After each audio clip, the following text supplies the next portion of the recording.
The CBS Radio Mystery Theater presents... Come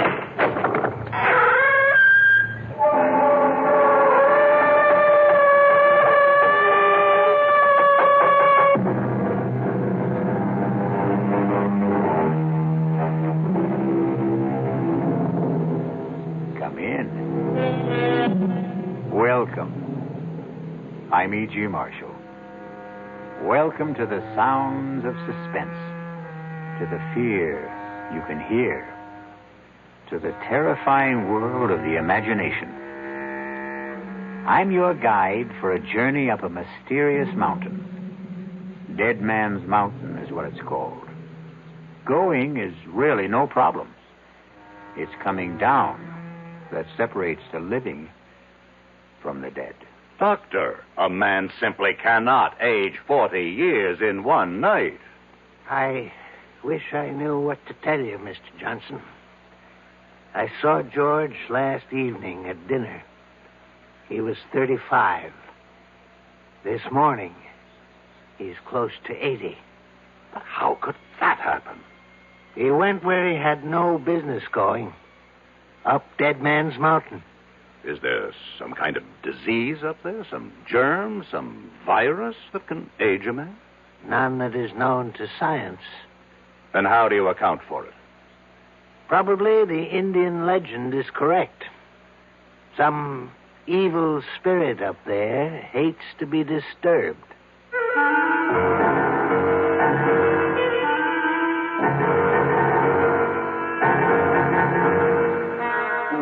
Our mystery drama, Deadman's Mountain, was written especially for the Mystery Theater by Sam Dan and stars Alan Hewitt.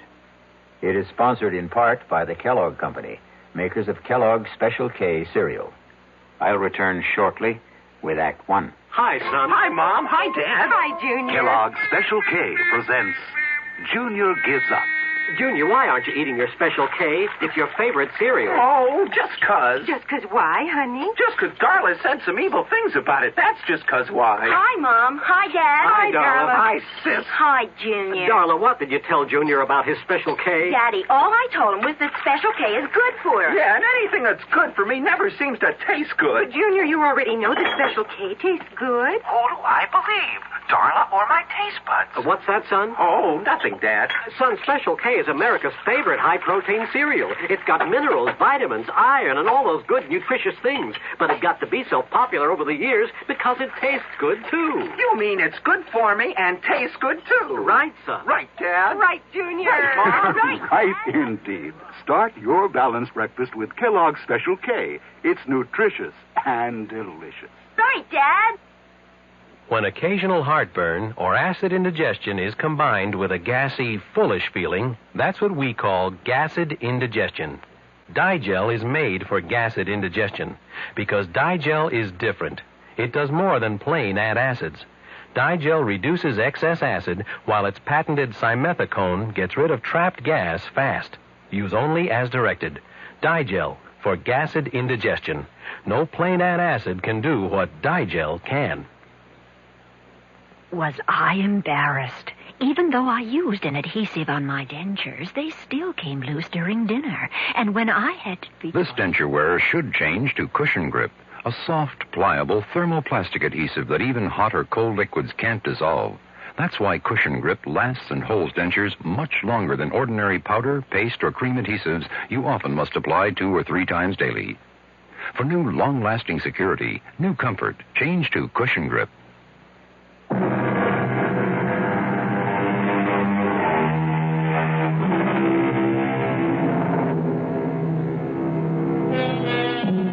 R.J. Johnson sits at his desk.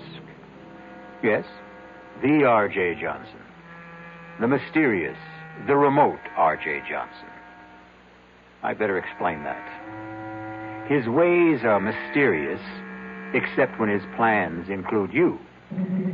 He is remote, except when he wants something from you. Then his presence can become an overwhelming reality. Some say R.J. is the richest man in the world. Some say he's the second, the third, the fourth richest. Does it matter? All we need to know is that on this particular morning, R.J. Johnson sits at his desk, as usual, and is formulating plans to buy or sell what? An industry? A government? Somebody's soul? Parker, I want us to maintain our short position on Consolidated Industries. It's bleeding down steadily, and we should help depress it a bit, too. No, I'm not afraid of anything like that. They won't get a government contract. We can see to it. Pick up National Computer and Starlight Oil. I want our full concentration on those three. I'll call you back later. Yes, Mrs. Dollard. Come in. Mr. Johnson, George Morrissey is here. And about time. I want hourly reports on Consolidated, National, and Starlight to see to it that Parker can always reach me. Now, have Morrissey come in. But, sir, about Morrissey. Is there a problem? Well, I... You were saying? Perhaps I should have said... Mrs. Dollard, are you all right? Perhaps I should have said... There's a man outside who claims to be George Morrissey. Mrs. Dollard, you know George Morrissey. I thought I did. If there's any doubt, check security. I did. Then that settles it. He could never hope to get past the lobby elevators if he weren't George Morrissey. Mr. Johnson, maybe what I'm trying to say is there's a man out there. And I don't want him to be George Morrissey. Have him come in here. Yes, sir. Mr. Johnson will see you now. Do you see what I mean, Mr. Johnson? Mrs. Dollard, is this your idea of a practical joke? Who is this? Please, R.J., don't yell at her. I can't stand noise. George? Yes, George. You can't be George. Look at me, R.J. Look at me. I can't believe it. You don't want to believe it. What happened to you? Please let me sit down.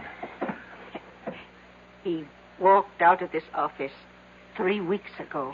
Yes, 3 weeks ago. He was a man of 35. And now... Now I know. I look in the mirror. I could be 75. His hair is all white. He's wrinkled, stooped. And that's not the worst of it. I feel 75.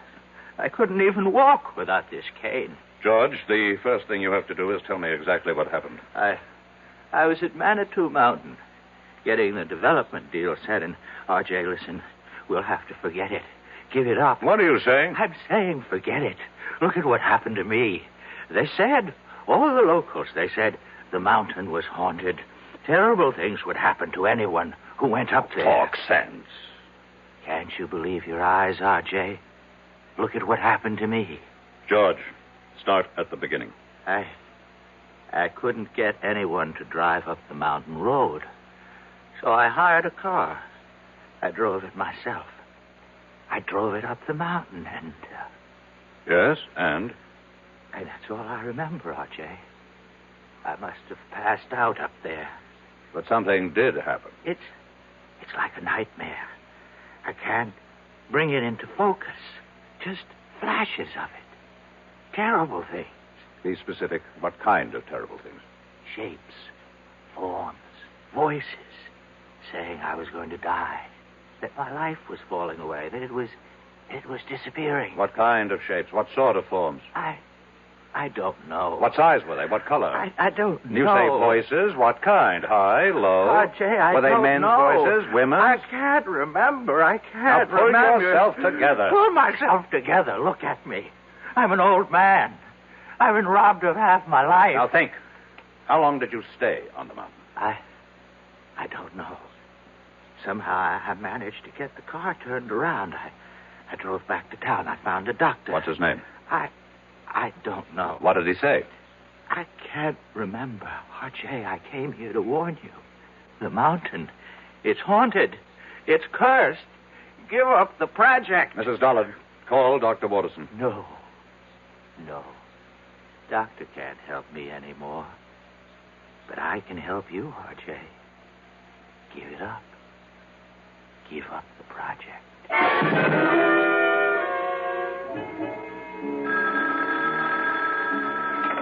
Dr. Watterson? Ah, yes. Keep him on fluids, and whatever you do, see that he remains absolutely calm. That was the resident. About George? No change in his condition. Have you checked the local doctor? The one who saw him first? Well, we called him. He reports he treated a man of about 70 for exhaustion. That's all you could get out of him? And that's all he had to say. And what have you got to say, Doctor? We find that George Morrissey has the physical signs of a man in his 70s. But you know very well he is not in his 70s. Chronologically, no. Medically, yes. Is there a disease that could age a man so radically in so short a time? I would say a man could be ravaged by some psychic or physical attack, but here we have no signs of trauma. His tissues, organs, nervous system, circulatory system, they show the deterioration that could only be caused by aging. Let's cut through all this, Doctor. How did it happen? We don't know. You don't know. Am I supposed to buy this nonsense about a haunted mountain, curses, and all that? I don't have the answer, R.J. Watterson, over the years, I have contributed millions for medical research. I bought this whole hospital for you.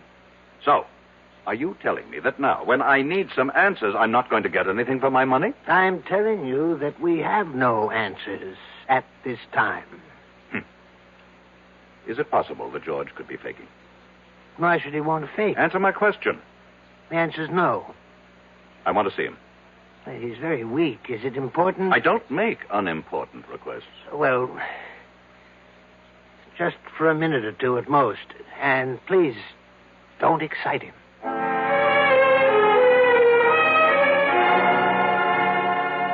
I won the club championship, and I was named third team All-America. George. Girls, you should see how the girls would fall all over me. George, pay attention. Huh? Oh, it's you, R.J. Listen. No, George. Don't try to sit up. But I've got to talk to R.J. Listen, R.J., are you listening? I'm listening. Here's what happens to you up there on the mountain. I remember, you see. Now, I remember. R.J., don't excite him, I please. accept full responsibility. Up there on that mountain, I was told you will lose that which you value most. Told? You say told? How? By whom? I don't know. How can we get anywhere if you keep saying you don't know? Think. R.J., I order you from this room. He's going to die soon anyhow. We have to get that information. R.J., I will call security and have the guards throw you out of here. No, Doctor. No, leave us alone. This is between R.J. and me. What were you told, George? I wasn't really told. It was more like a kind of feeling, an idea that seemed to seep into me. And I realized the most important thing, what mattered most to me, was my body. Talk sense. I'm talking sense, R.J. And I began to lose my body. What do you mean, lose your body? The way you really lose it. To old age. Only, oh, God. Only I was losing it then and there. And all at once. Is that what you think happened, Morrissey? But look, I got away from there, you see. I got away just before I would have died. But why? I should have stayed. Look at me. What good am I now? Be calm and practical, George. We have the greatest doctors in the world here. We'll beat this thing. You can still beat it, R.J. You can still beat it. Just don't go near that mountain. Just give up the project.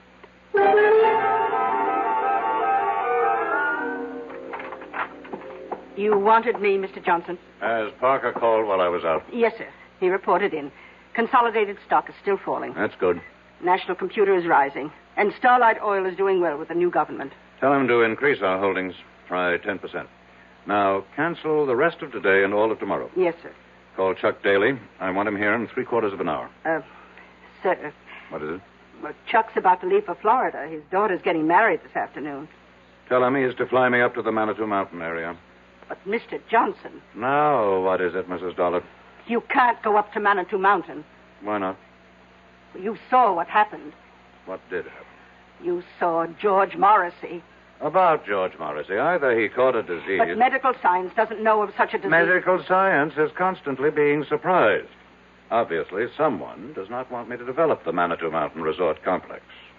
And perhaps they managed to buy George Morrissey. But I would bet my life on George Morrissey. You must never bet your life on anybody, Mrs. Dollard. The nearest town to Manitou Mountain is Lafayette Center. Reserve a room for me there at the motel. But he is George Morrissey. Fingerprints, dental records. Reserve it under the name R.J. Smith. Mr. Johnson, are you going up there alone? You know perfectly well, Mrs. Dollard, that the way to get something done is to do it yourself.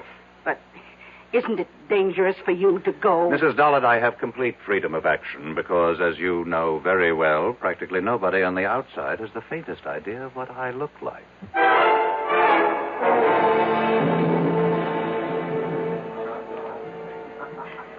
How many days do you plan to spend with us, Mr. Smith? Well, that all depends. Oh? On what? Do you suppose I could hire a car and driver? Oh, let's see. I have some cards here. Pick out any name. Tell him Doris Evans over at the motel recommended you. Do you mean I need a recommendation to hire a car? Well, it's deer season.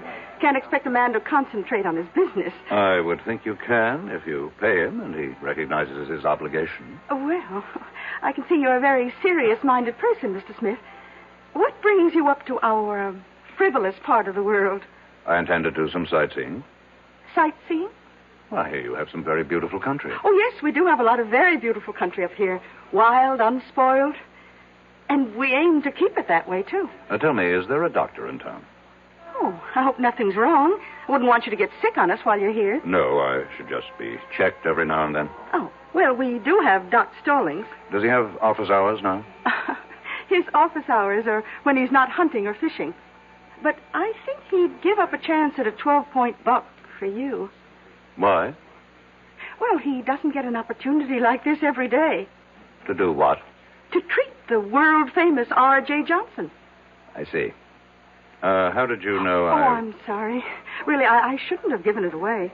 After all, if you want to call yourself Mr. Smith, we should indulge that little conceit. But how did you know? Mr. Johnson, the whole town knows you're up here. Why, we've all been waiting for you.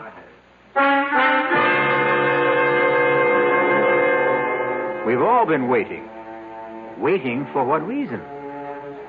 Had they also been waiting for George Morrissey? And George was only R.J. Johnson's hired man. We'll be back shortly with Act 2. For children growing up in homes without books, there's a special emptiness. A deep-down hunger for the world beyond the street corner or playground. A world where they could grow up to become whatever they want to be. But millions of these children will never find out about that world because they'll never know what they can learn in books unless you help. RIF, Reading is Fundamental, is helping to get millions of books into the hands of these boys and girls. Books they can choose themselves for keeps. And once a child gets into books, there's no stopping him. More than 150 local RIF programs are proving it in communities like yours. Won't you help RIF? Help the children in your community. Write to RIF Incorporated. That's RIF, care of Smithsonian Institution, Washington, D.C., 20560. Give your hand to a friend. Give your heart to your love. But give your cold to contact. The sooner the better. Hey, I'm back. How's that cold? Rotten. Get the contact? I got everything. Contact, cold tablets, and this liquid. Oh, no. Honey, it's all cold medicine. Well, sure, but it only takes one contact for up to 12 hours continuous relief from sneezing, drips, congestion. For that, I'd need 6 of your cold tablets. 2 every 4 hours. Or 3 ounces of nighttime liquid. 1 every 4 hours. Or just 1 contact. The tiny time pills do it. Well, it's all cold medicine. Those others contain antipyretic analgesics. The liquid, antitussive, and alcohol. They're not in contact. 6 or 3 or 1. I'd choose the 1 contact. Me too. And I'm the one with the cold. Give your cold contact, the sooner the better. 6 or 3 or 1. When you catch a cold, take contact. Only as directed.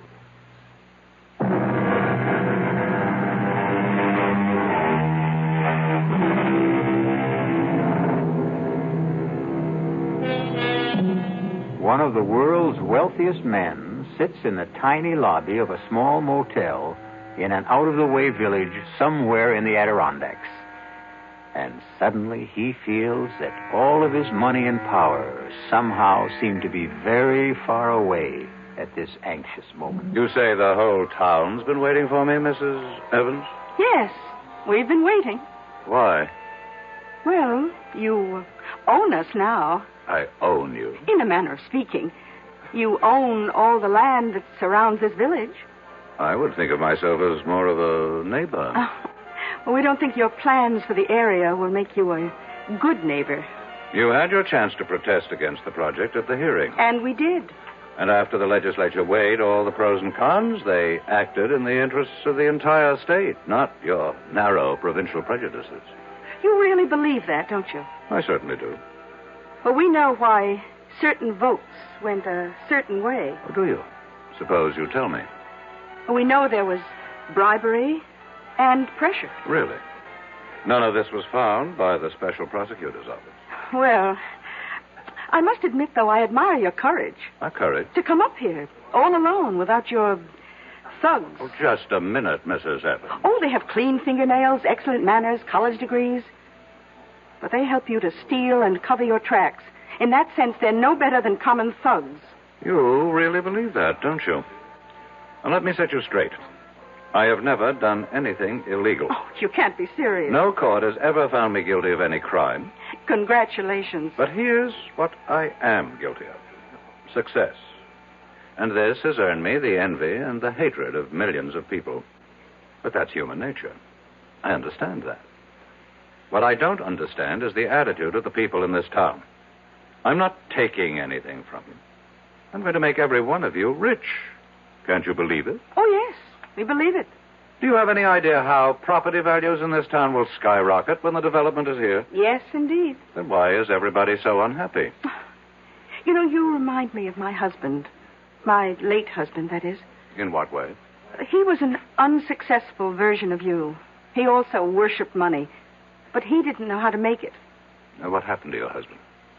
He went up to what your investment brochure calls Manitou Mountain. Deadman's Mountain, we call it around here, and it killed him. How could the mountain kill him? It's an old Indian legend. Unless your conscience is completely clear, that mountain will kill you. Well, it killed poor Sidney Evans, rest his soul. Killed him? How? He was discovered at the foot of it. He was completely shriveled. There must be an explanation. Doc Stallings never found it. He just wrote it up as death due to causes unknown. Stallings is, after all, only a country doctor. That's right, he is. Tell me, how do your high-powered city doctors explain Mr. Morrissey? Do you know about Mr. Morrissey? Oh, the whole town knows about Mr. Morrissey. Poor Mr. Morrissey, he went up there. Something he had no business doing. I must correct that. He had every business doing it. He was my agent inspecting my property on orders from me. But the fact is, he went up there, and the mountain got him. Have other people met with mysterious results after climbing that mountain? Oh, very few and far between. We may be just country folk up here, but we learn from experience.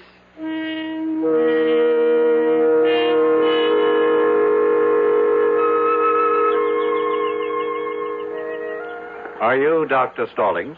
Well, look who's here. They said you'd be out fishing. Well, that's never a bad guess, but it takes two, and the trout won't play. I'd like to talk to you. Sure. I'm willing to pay you for a consultation. Oh, I intend to charge you. Well? Well, what? Well, aren't you going to come up here out of the water? Well, you see, I got my eye out for a certain brown trout. So you just tell me your symptoms, and I'll decide whether I have to examine you. An employee of mine. You treated him recently. George Morrissey. Oh, him. What happened to George Morrissey? Well, I met him at the motel. It was a Thursday night. I go there for dinner whenever Doris Evans serves pot roast. Hey, you're lucky. She's having it tonight. About Mr. Morrissey. Oh, he was a serious kind of fellow. Not like you. Same no-nonsense, let's get right down to it attitude. I'm only interested in what happened to Morrissey. What happened? Well, he wanted to hire somebody to drive him up to Deadman's Mountain. And nobody would do it. That's right. Why? Well, you've been told why by now, I'm sure. I'm asking you why. I'll tell you the same thing. That's impossible. Why is it impossible? Oh, I see what you're thinking. It's all right for the simple-minded hicks up here to swallow that superstitious nonsense, but me, I'm a doctor. A product of a highly sophisticated, specialized education. That's exactly what I'm thinking. Well, think again, because I believe it, too. There has to be a reasonable, logical, rational explanation for what happened to George Morrissey. Oh, there is. He offended the spirit of the mountain. Oh, you consider that reasonable, logical, rational? Would you feel better if I said there's something up in that mountain, a virus, a bacillus, a fungus, which somehow causes immediate aging? It would be a more rational explanation. You mean more acceptable? I want to know what you believe, and I'll pay you for it. I believe the evidence. If you go up there, you can die. But why? Because a great spirit lives up there, and he values his privacy. That's impossible. I saw George Morrissey at dinner one night. A vigorous, athletic-looking man in his 30s. I saw him again the following evening. A broken old man, half dead. And you explain it with this half-baked legend. Well, how do your city doctors, with all their modern facilities, explain it? Your Dr. Watterson, a world-famous diagnostician, he called me. He asked me. This thing has to be cleared up. Why? What's wrong with a nice, quiet mystery? If word of this becomes general, it can destroy the entire project. Uh-huh. Is that bad? Millions of people will be deprived of an opportunity to enjoy healthful recreation in a fresh country environment. But it won't be fresh country, you see. You'll have superhighways and smoke and noise and honky-tonk resorts. I'm convinced that you people are up to something. Well, you tell me what. I don't know. But I assure you, I have the resources to find out. Well, if you ever do, let me know.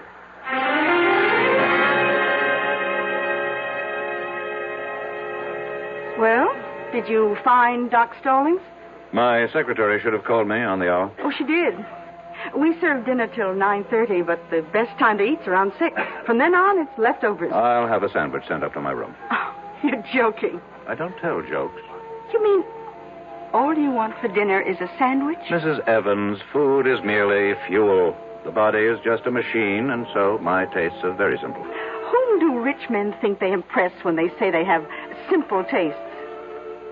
Do you have a wife? I never married. Oh?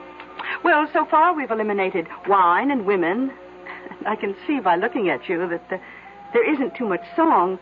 Oh, what do you do with all your money? I make it grow.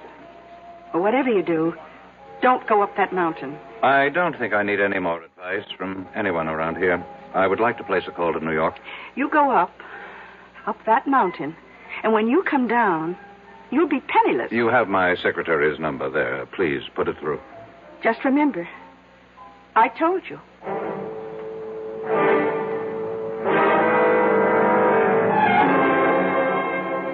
It's exactly 5 minutes past 4, Mrs. Dollard. I know that, sir. Why haven't you heard from Parker? I'm expecting a call any moment. Any moment was not his orders. I specifically directed him to report on the hour. Yes, sir. Why is there a delay? I don't know. Well, find out. Mr. Johnson, I'm only human. What did you say, Mrs. Dollard? Mrs. Dollard? Operator? Operator!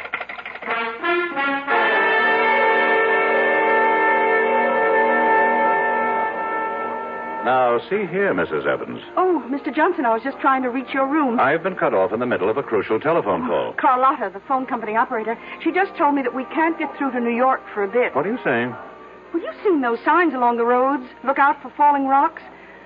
Well, we just had a pretty good slide on Route 640. But I must talk to New York. A lot of wires are down, but Ev Bailey and his boys will have it fixed before long.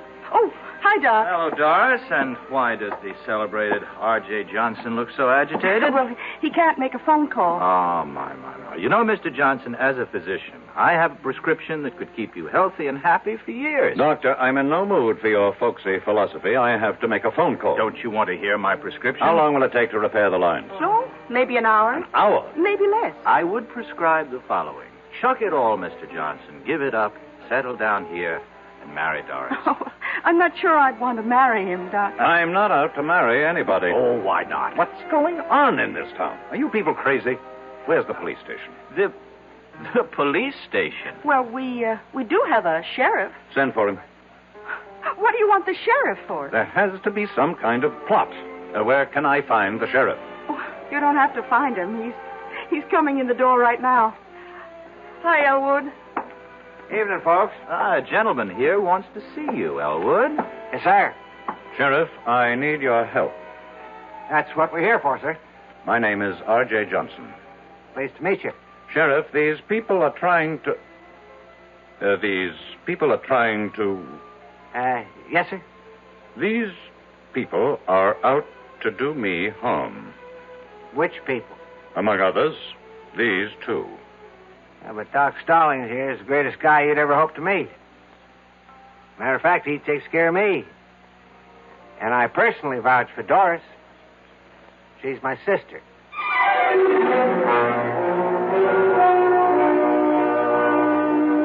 A very nice, tidy little town. And the natives are so friendly and obliging, and so concerned with your well-being. But right now, R.J. Johnson feels overwhelmed by their solicitude, as if he is being literally killed with kindness. We'll return shortly with Act 3. Ever see a beer drinker pour his beer real easy down the side of the glass?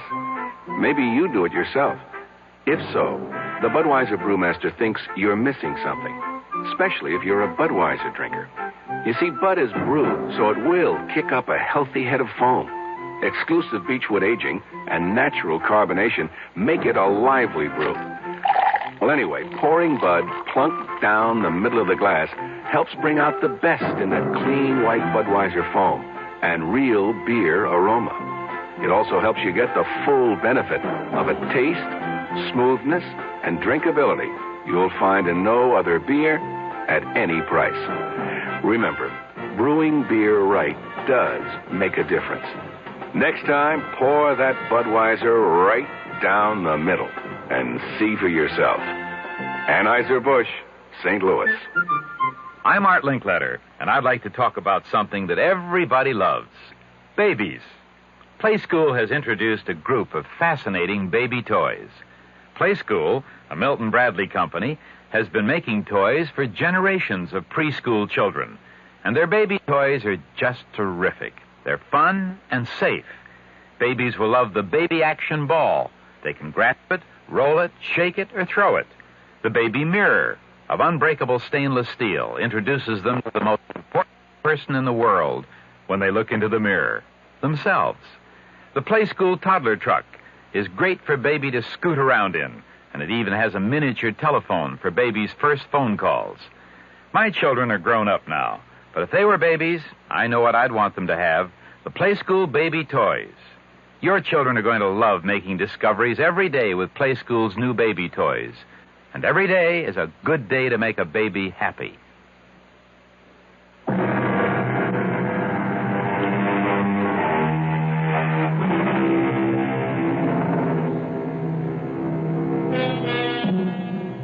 Are the people of Lafayette Center the kindly, generous-hearted folks they seem to be?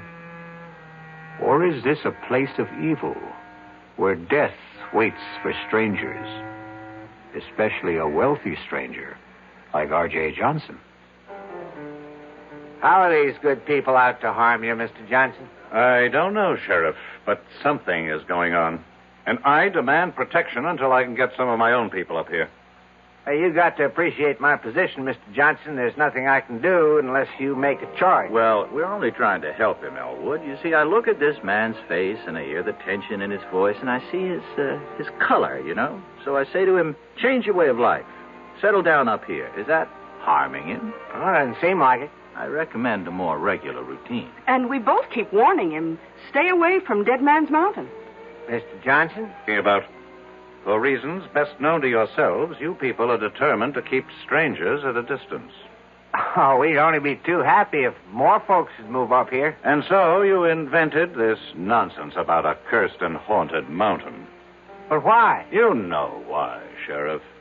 Because to any man of intelligence and courage, it presents a challenge. But before a man goes up there, you prepare him. Well, gentlemen, you can stay and listen to all this. I've got to serve dinner. By all means, Mrs. Evans. We can continue this discussion at the table. Oh? I thought all you wanted was a sandwich. Oh, no. Tonight, I'm having all the trimmings.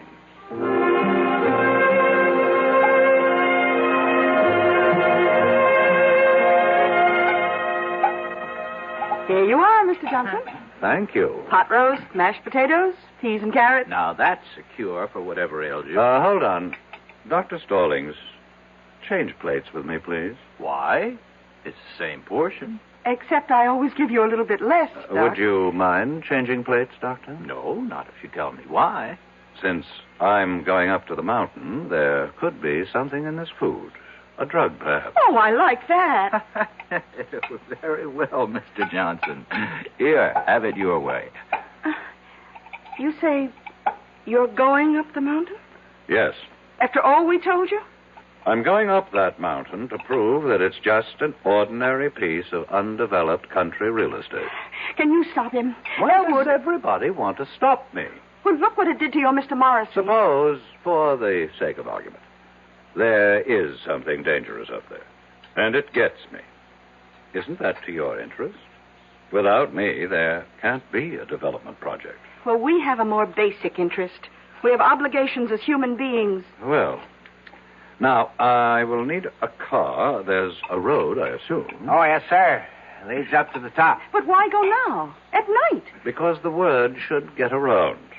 R.J. Johnson drove up this Deadman's Mountain, as you call it, in the dead of night, and just as calmly drove down again. But, Mr. Johnson, you really... have something to learn, Mrs. Evans. You think a man becomes rich through trickery, violence, and all manner of illegal, immoral, and unethical acts. I never said that. But you believe it. Tonight, you're going to discover how I became rich. By daring to do what other people consider impossible. It's that simple. I would still advise you to keep away from that mountain. Let's end the little game, Doctor. I have humored all you people long enough. Well, very well. How do you account for George Morrissey? Very simple. George Morrissey is not R.J. Johnson. Oh. Does the spirit of the mountain, going along with the legend, kill everyone whose conscience is not clear? Very well. I'm safe. My conscience is unblemished. Elwood, I still think you should stop him. The sheriff has no right to interfere. I'm merely inspecting my own property. No, he's right, Doris. A little exercise in morality here. Who would care to accompany me? You look down on. You are the pillars of virtue. You mean there isn't a clear conscience among the three of you? I'll drive you. Doris. Doris, what are you saying? He's challenged us. But, Doris, you know you can't fight the mountain. Well, we can't let somebody else get killed up there either. Well, what can you do? Well, at the first sign of anything suspicious, I can turn the car around. Mr. Johnson, you've got yourself a driver, and I suggest we leave right now. The moon goes down early around here. First, I have to call New York. But the lines are still down. How do you know? Carlotta will let us know when they're fixed. Maybe I'd better wait. Oh. Don't tell me you're starting to have second thoughts. I have some very important things to check out. Well, we can drive to the top of the mountain and back again in an hour. How do you know? Have you done it before? No, just a guess. And I'm ready if you are.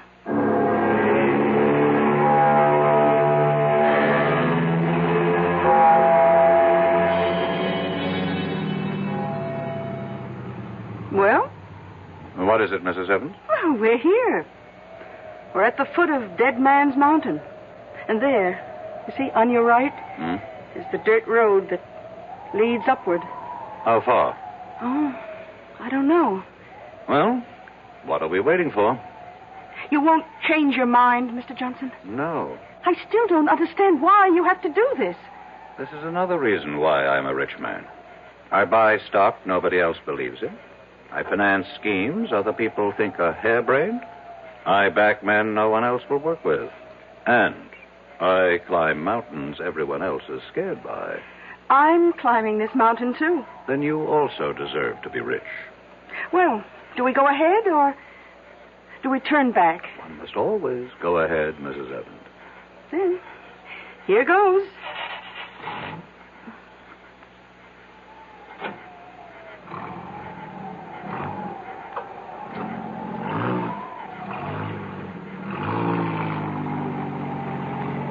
How do you feel, Mrs. Evans? All right. I guess. You guess? How do you feel? I don't have to guess. I know. I feel great. It should be interesting. What? Let's assume all you people are right. This mountain is haunted by a great spirit who strikes down all who have guilt. Which one of us do you suppose he'll strike down? Well, I don't have a guilty conscience. I wonder about that. I heard the doctor say you had a weakness for men with problems. Your late husband. Maybe he didn't have problems. Maybe you had the problem. Well, we all have problems. Stop for a moment. What's the matter? I think I heard somebody. I haven't heard a sound. Listen. RJ, I'll have the security guards throw you out of here. It's Watterson. It's Dr. Watterson. What's he doing up here? Who's Dr. Watterson? He's looking after George Morrissey. I'll throw you out of here. Didn't you hear him? There's no one around but you and me. Now that I think of it, that's a strange way for Watterson to talk to me. He would never have the guts to say that unless he knew something. Look, I think we'd better turn around. No. I think I'm learning something. Watterson, do you know that Watterson is Parker's son-in-law? Well, who's Parker? My administrative assistant. He executes all my orders. Suppose Consolidated Industries is not going down. Suppose it's starting to go up. Suppose Parker is still holding. Oh, come on, Mr. Johnson. Just relax. Huh? Now, if it's too much for you up here, let's turn back. Tell me, Mrs. Evans, how did you know I'd be here? Well, we just assumed. No one told you. Who would tell us? A pilot. My pilot. I didn't even know you had one. He may have been put out because I made him fly me here on his daughter's wedding day. Oh? Well, that really wasn't nice. I pay him enough, but he didn't tell you. No. Listen. I don't hear anything. Just listen. There. I'm only human, Mr. Johnson. I'm only human. Why would she answer me like that if she didn't know something? I don't hear a thing, Mr. Johnson. I'm only human. I'm only human. Let me tell you about her. She's quiet. She's almost mousy.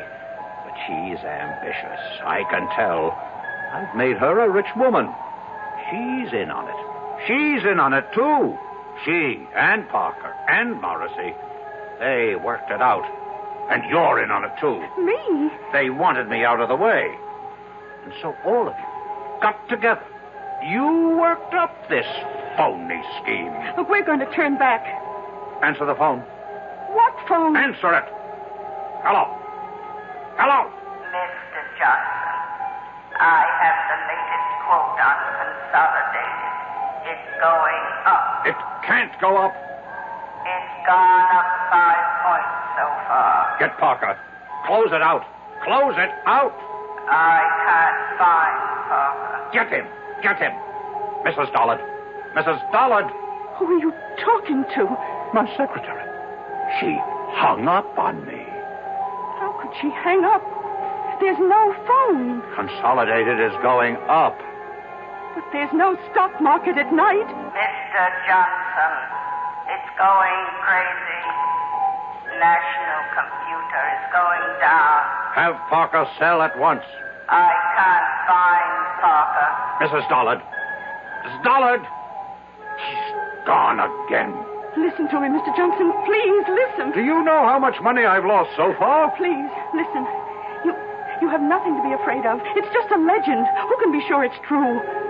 Oh, sure, we local people push it to scare away developers. I feel weak. As if I lost a lot of blood. Listen, you're R.J. Johnson.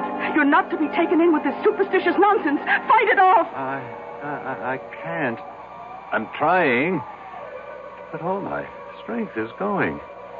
My money... it's disappearing. Your money isn't your strength. It is. I have nothing else. Please, answer the phone for me. I can hardly lift the receiver. The rebel government just nationalized Starlight Oil. What did you say? Mrs. Dollard. Mrs. Dollard. Mr. Johnson, we're leaving. What? It happened. Everything I was afraid of happened. Consolidated went up. National went down. And Starlight... Nothing happened. It's all your imagination. Mr. Johnson. Mr. Johnson. Talk to me. Mr. Johnson.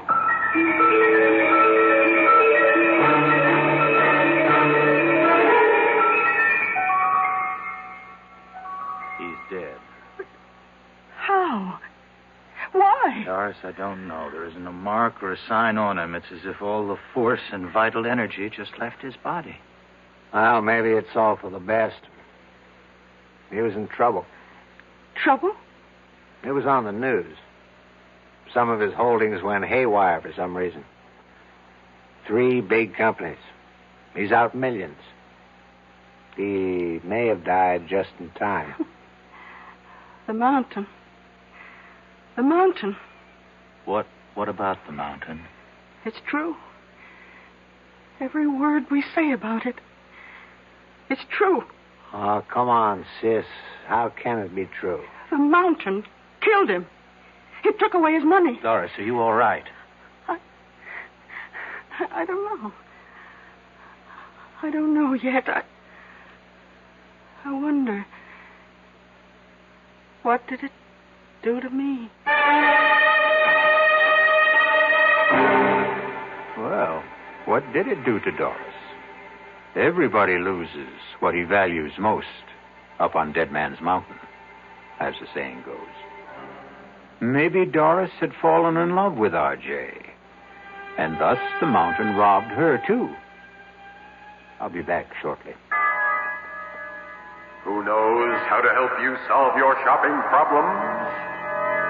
Your Better Business Bureau knows. For heaven's sake, this store won't give me back my $25 for the ice skates. All they would give me is this credit slip, and they don't even have any more skates in my size. Oh, what am I going to do? Madam, not all stores make cash refunds on returns, you know. Who are you? I'm the man from the Better Business Bureau. You know, only some stores will make refunds because it's their policy to do so, not because they're required to do so. Next time, remember, find out about a store's policy on refunds and exchanges before you buy. I guess you're right. Well, you know, it's just another tip from your Better Business Bureau.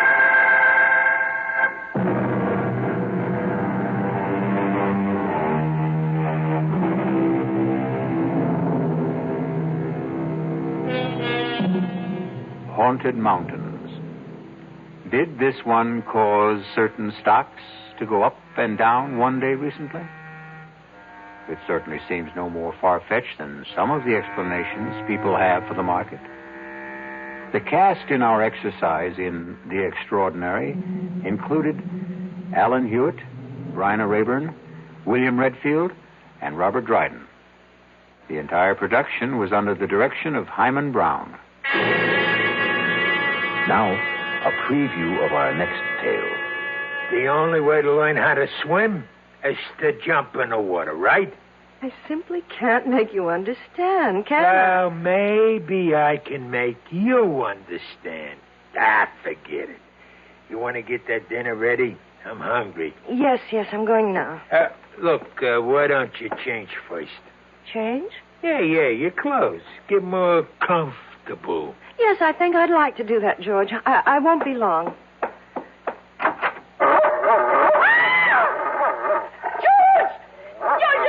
There's a dog on our bed. A horrible big dog. Take it easy. That's my surprise. That's it. Tell her. Get him out of here. Please, George, take him away. It's only a dog, for Pete's sake. He's not going to hurt you. Get it out, George.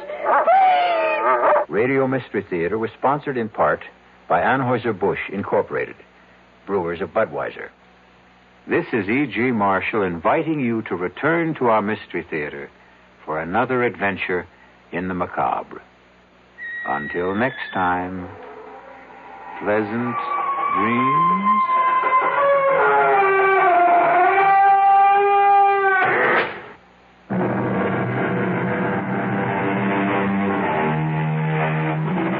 KRLD's Mystery Theater presents 7 thrilling dramas each week.